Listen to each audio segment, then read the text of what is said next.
I want to talk about something else that's very personal to me, though. Recently, a comedian slid in my girl's DMs. What? Yeah, comedian. It wasn't like a big slide, though. It was a little slip. It was like, whoop. It was like, what am I doing here? That's kind of like what it was. I apologize, brother. I apologize. You know the crazy, it wasn't you. Listen, I just want to say, to preface the story, right? Maybe you could say in his defense, maybe he didn't know it was my girl, right? However, my girl is not from this country.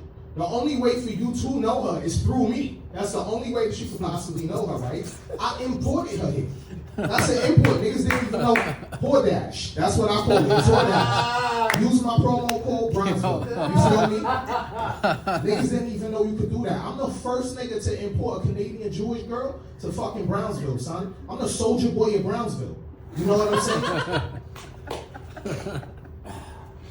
So then, the thing is, though, I'm gonna be real, like I said, the only way you can know me, the only way you can know her is through me. And this person, I even spoke to him on Facebook and shit like that. He was trying to book me for a show, you know.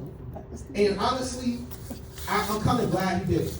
I'm kind of glad this person did it because I've been doing this comedy shit for 2 years. I don't got no beef. I don't got no drama. What's the point of being a Brownsville nigga if I can't act like a Brownsville nigga? You know what I'm saying? If I don't have no problems, what's the point of even being my whole life in the ghetto? Why would I do that? Right? Why would God put me there?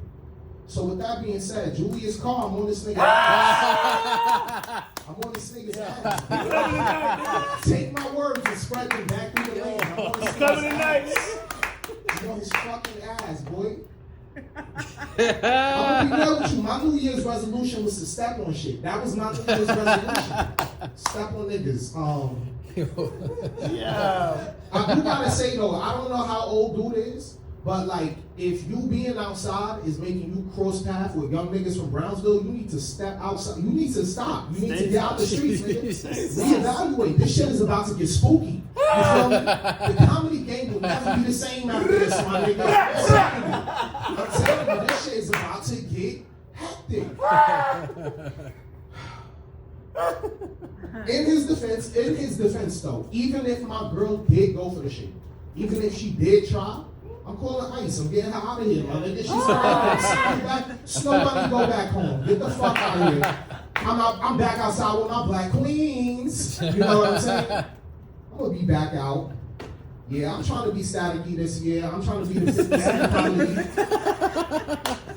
Petty and ignorant. That's who I am. That's the position I choose to take in this comedy game. So with that being said, y'all ready to get this show started? Yeah. All right, I want y'all to put your hands together right now for this first guy coming up. He's coming from a very staticky part of New York City, all the way from the Bronx. Give it up right now for my man, Samson.